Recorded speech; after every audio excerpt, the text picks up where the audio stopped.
അവിടെ ഒന്ന് ചെക്ക് ചെയ്തപ്പോൾ ടിക്കറ്റ് ഇല്ല, അല്ലെങ്കിൽ ഫൈൻ അടയ്ക്കാമെന്ന് പറഞ്ഞു. ഇല്ലയെന്ന് പറയുമ്പോൾ സാറ് സാധാരണ എല്ലാ TT-മാരും ചെയ്യുന്നത് ഇൻഫോം ചെയ്ത് RPF-നെ വരുത്തുക. അപ്പോൾ സാറ് ഫോൺ എടുത്തിട്ട് അതിനാണ് പോയത്. ആ പോയി ഡോറിൻ്റെ അവിടെ നിന്ന് വിളിക്കുന്ന സമയത്ത് പയ്യെ പുള്ളി കഴിച്ച് വന്നിട്ട് ബിരിയാണി മേടിച്ച് വെച്ചിട്ടുണ്ടായിരുന്ന ആൾ ഭക്ഷണം മേടിച്ച് കഴിക്കാൻ വേണ്ടി വെച്ചൊക്കെയാണ് ഈ പ്രതി.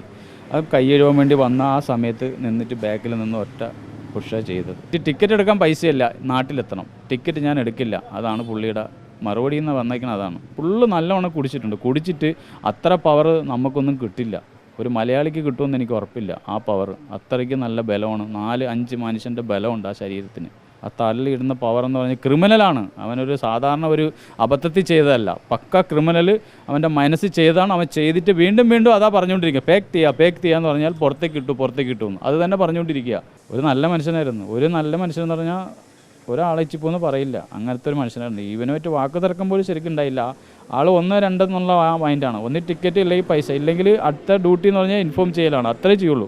ഇന്നലെ എറണാകുളം പാറ്റ്ന എക്സ്പ്രസിൽ നടന്ന അതിദാരുണമായ സംഭവത്തിൻ്റെ ഏക മലയാളിയായ ദൃക്സാക്ഷി പാലക്കാട് പുതുപ്പരിയാരം സ്വദേശി രാജേഷ് നമ്മളോടൊപ്പം ചേരുകയാണ്. ഇന്നലെ ശരിക്കും എന്താണ് ആ S11 കോച്ചിൽ സംഭവിച്ചത്? സാറ് സാധാരണ ചെക്ക് ചെയ്യും പോലെ ചെക്ക് ചെയ്ത് വന്നതാണ്. ആരെയും ശല്യം ചെയ്യാറില്ല, ആരെയും ശപിക്കാറില്ല, ഒന്നും പറയാറുമില്ല. അപ്പോൾ സാധാരണ ഇരിക്കും പോലെ വന്നു. അത് ഡോറിൻ്റെ സൈഡിലാണ് വ്യക്തി ഇരിക്കുന്നത്. 72 നമ്പർ സീറ്റ്, ഡോറും സീറ്റും ഒന്നാണ്. അപ്പോൾ അവിടെ ഒന്ന് ചെക്ക് ചെയ്തപ്പോൾ ടിക്കറ്റ് ഇല്ല, അല്ലെങ്കിൽ ഫൈൻ അടയ്ക്കാമെന്ന് പറഞ്ഞു. ഇല്ലയെന്ന് പറയുമ്പോൾ സാറ് സാധാരണ എല്ലാ TT-മാരും ചെയ്യുന്നത് ഇൻഫോം ചെയ്ത് RPF-നെ വരുത്തുക. അപ്പോൾ സാറ് ഫോൺ എടുത്തിട്ട് അതിനാണ് പോയത്. ആ പോയി ഡോറിൻ്റെ അവിടെ നിന്ന് വിളിക്കുന്ന സമയത്ത് പയ്യെ പുള്ളി കഴിച്ച് വന്നിട്ട് ബിരിയാണി മേടിച്ച് വെച്ചിട്ടുണ്ടായിരുന്ന ആൾ ഭക്ഷണം മേടിച്ച് കഴിക്കാൻ വേണ്ടി വെച്ചൊക്കെയാണ് ഈ പ്രതി. അത് കൈ കഴുകാൻ വേണ്ടി വന്ന ആ സമയത്ത് നിന്നിട്ട് ബാക്കിൽ നിന്ന് ഒറ്റ പുഷാണ് ചെയ്തത്. അതാണ് ശരിക്കും സംഭവിച്ചത്. അപ്പം ഞാൻ ആ കോച്ചിൻ്റെ മധ്യഭാഗത്തുണ്ട്. ഈ രജനീകാന്ത് ഇന്നലെ ചോദ്യം ചെയ്യലിൽ അവിടെ ഈ ഫൈനിൻ്റെ പേരിൽ ഒരു സംഘർഷം ഉണ്ടായി എന്നാണ് പറഞ്ഞത്. സംഘർഷം ഉണ്ടായില്ല. അതിന് നമ്മളെ കൂടെ ഉള്ള 3 ഹിന്ദിക്കാരുണ്ടായിരുന്നു. അവരാണ് പെട്ടെന്ന് ഇവനെ ലോക്ക് ചെയ്യുന്നതും അവനെ കുറച്ച് ഇതാക്കുന്നതും. അല്ലാണ്ട് TT ആയിട്ട് യാതൊരു പ്രശ്നവുമില്ല. നമ്മളാണ് കൈയോടെ ആൻഡ് ചെയ്യുന്നതും. ആ ആൻഡ് ചെയ്ത ആൾക്കാർ എന്താ ചെയ്യുക? അപ്പോൾ ആ ഒരു പ്രഷർ അല്ലാണ്ട് വേറെ അവിടെ ഒന്നും ഉണ്ടായിട്ടില്ല, അങ്ങനെ ഒരു സംസാരം ഉണ്ടായിട്ടില്ല. ഇയാൾക്കെതിരെ നിയമ നടപടി ഉണ്ടാവുമെന്ന് പേടിച്ച് ഇയാൾ TT ആക്രമിച്ചതാണ്. ടിക്കറ്റ് എടുക്കാൻ പൈസയല്ല, നാട്ടിലെത്തണം, ടിക്കറ്റ് ഞാൻ എടുക്കില്ല, അതാണ് പുള്ളിയുടെ മറുപടി എന്ന് വന്നേക്കുന്നത്. അതാണ് ടിക്കറ്റ് എടുക്കില്ല, പൈസയില്ല, ഈ 2 വാക്കാണ് പുള്ളി പറഞ്ഞത്. അപ്പോൾ സാറ് സാധാരണ പറയാം ഇറങ്ങി മാറി കയറുക, അല്ലെങ്കിൽ 1000 രൂപ അടയ്ക്കുക. അവരെ സിസ്റ്റം മാത്രമേ അവർ പറഞ്ഞിട്ടുള്ളൂ, വേറെ ഒന്നും പറഞ്ഞിട്ടില്ല.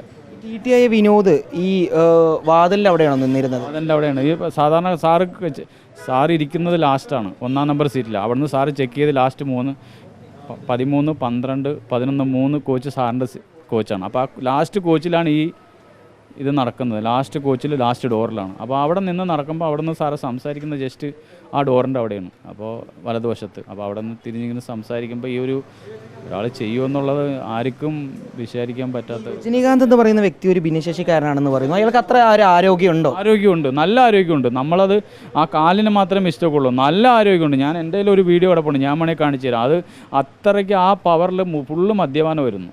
ഫുള്ള് നല്ലവണ്ണം കുടിച്ചിട്ട് അത്ര പവർ നമുക്കൊന്നും കിട്ടില്ല. ഒരു മലയാളിക്ക് കിട്ടുമെന്ന് എനിക്ക് ഉറപ്പില്ല. ആ പവർ അത്രയ്ക്ക് നല്ല ബലമാണ്. 4-5 മനുഷ്യൻ്റെ ബലമുണ്ട് ആ ശരീരത്തിന്. ആ തലയിടുന്ന പവർ എന്ന് പറഞ്ഞാൽ ക്രിമിനലാണ്. അവനൊരു സാധാരണ ഒരു അബദ്ധത്തിൽ ചെയ്തതല്ല, പക്ക ക്രിമിനൽ. അവൻ്റെ മനസ്സിൽ ചെയ്താണ്. അവൻ ചെയ്തിട്ട് വീണ്ടും അതാ പറഞ്ഞുകൊണ്ടിരിക്കുക, പേക്ക് ചെയ്യാന്ന് പറഞ്ഞാൽ പുറത്തേക്ക് കിട്ടുമെന്ന് അത് തന്നെ പറഞ്ഞുകൊണ്ടിരിക്കുക. ഇവർക്കൊരു കൂസലും ഉണ്ടായില്ല, ഒരു കൂസലുമില്ല. ഈ വന്ന് കൂടെ നിന്ന 3 ഇന്ത്യക്കാരെ പിള്ളേരെ വരെ തല്ലാൻ പോയി, അവരെ തല്ലാൻ പോവാണ്. എൻ്റെ കയ്യിൽ സാധനം ഇതൊക്കെ ഉള്ളതുകൊണ്ട് ഞാൻ പെട്ടെന്ന് എല്ലാം മടക്കി വേഗിൽ വെച്ചിട്ട് ട്രെയിനിൽ കച്ചവടം ചെയ്ത് ജീവിക്കുന്ന ഒരാളാണ്. അപ്പോൾ ഞാൻ ആ വണ്ടി എല്ലാ കോച്ചുകളും കവർ ചെയ്ത് പോണ ആളാണ്. അപ്പോൾ പോണ പോക്കിലാണ് ഈ സംഭവം നേരിട്ട് സംഭവിക്കുന്നതും കാണുന്നതും. ഇതിനു മുമ്പ് ഈ TT ആയ വിനോദ് നിങ്ങൾ ട്രെയിനിൽ കണ്ടത്? ഞാൻ സാറിനെ കണ്ടിട്ട് ഇന്ന് വരെ കണ്ടിരുന്ന ഒരു നല്ലൊരു മനുഷ്യനാണ്. നല്ല മനുഷ്യനെന്ന് പറഞ്ഞാൽ നല്ലൊരു വ്യക്തിയാണ്. ഒരു മനുഷ്യനെ ഇച്ചിപ്പോന്ന് പറയില്ല. ആൾ സ്ക്വാഡായിരുന്നു. ഞാൻ ആദ്യമായിട്ടാണ് TT ആയിട്ട് കാണുന്നത്. ഞാൻ സ്ക്വാഡിലായിരുന്നു, പെനാൽറ്റി അടിച്ചു പോകുന്ന ജോലിയാണ് സാർ. ഇപ്പോഴാണ് TT ആയിട്ട് ആദ്യമായിട്ട് കാണുന്നത്. പ്രാകൃതം എങ്ങനെയാണ് ഈ രജനീകാന്ത് എന്ന് പറയുന്ന ആളുടെ? രജനീകാന്ത് വികൃതമായ മനുഷ്യനാണ്. ഒരു പേ പിടിച്ച പട്ടിയെ പോലെയാണ് അവൻ. പേ പിടിച്ച പട്ടിയാണ്. അവൻ്റെ ഉള്ളിൽ മദ്യം ചെന്ന് കഴിഞ്ഞാൽ ആ ഒരു 5 പേരെ കിട്ടിയാലും കൊല്ലാന്നുള്ള ക്രിമിനൽ ബുദ്ധിയുള്ള ഒരു പേപ്പട്ടി പോലത്തെ ഒരു മനുഷ്യനാണ്. നിങ്ങൾക്ക് എല്ലാവർക്കും ചേർന്ന് കീഴടക്കാൻ സാധിച്ചില്ല. എൻ്റെ കൂടെ 2 പോലീസുകാരുണ്ടായിരുന്നു, അവർക്കും പറ്റിയില്ല. നമ്മൾ പാലക്കാട് എത്തുന്നവർ അവൻ്റെ കാല് പിടിച്ചിട്ട് ശ്രമിച്ചിരുത്തേ ചെയ്തത്. നമുക്കവനെ തൊടാൻ പറ്റില്ല, തൊട്ട് കഴിഞ്ഞാൽ അവൻ വയലൻ്റ് ആവും. അപ്പോൾ അതുവരെ ശ്രമിച്ചിരുന്നിട്ടാണ് പാലക്കാട് ഇറക്കിയത്. കണ്ട കാര്യങ്ങളെല്ലാം ഉദ്യോഗസ്ഥർക്ക് മൊഴി നൽകി എല്ലാം പറഞ്ഞിട്ടുണ്ട്, ഒരു കുഴപ്പം, എല്ലാ മൊഴിയും പറഞ്ഞിട്ടുണ്ട്. നിത്യേന കണ്ടിരുന്ന ഒരു TT പെട്ടെന്ന് ഇത്തരത്തിലൊരു അതിക്രമത്തിലൂടെ നഷ്ടപ്പെട്ടതിന് സങ്കടമുണ്ട്. നമ്മളെ ജോലിയുടെ ഭാഗം അതിലല്ലേ, അപ്പോൾ നമുക്ക് സങ്കടം ഉണ്ടാവും. ഒരാൾ പോകുമ്പോൾ നമുക്ക് വിഷമമാണ്. ഒരു നല്ല മനുഷ്യനായിരുന്നു. ഒരു നല്ല മനുഷ്യനെന്ന് പറഞ്ഞാൽ ഒരാളെ ഇച്ചിപ്പോന്ന് പറയില്ല, അങ്ങനത്തെ ഒരു മനുഷ്യനായിരുന്നു. ഇവനുമായിട്ട് വാക്ക് തർക്കം പോലും ശരിക്കും ഉണ്ടായില്ല. ആൾ 1, 2 എന്നുള്ള ആ മൈൻഡാണ്. ഒന്ന് ടിക്കറ്റ് ഇല്ലെങ്കിൽ പൈസ, ഇല്ലെങ്കിൽ അടുത്ത ഡ്യൂട്ടി എന്ന് പറഞ്ഞാൽ ഇൻഫോം ചെയ്യലാണ്, അത്രേ ചെയ്യുള്ളൂ. ഒരാളെ തല്ലേ പിടിക്കുക, ഉപദ്രവിക്കുക, അങ്ങനത്തെ ഒരു പരിപാടിക്ക് സാറ് പോവില്ല. ഇൻഫോം ചെയ്യരുത് എന്നൊരു ഉദ്ദേശത്തോടുകൂടി ഇയാൾ വാതിൽ നിന്ന് തള്ളിയിട്ടാണ് ചെയ്തതാണ് ഈ നമ്മൾ കണ്ടത്. Video journalist Vinu C K. Reporter Iqbal Arakkal, in reporter, Palakkad.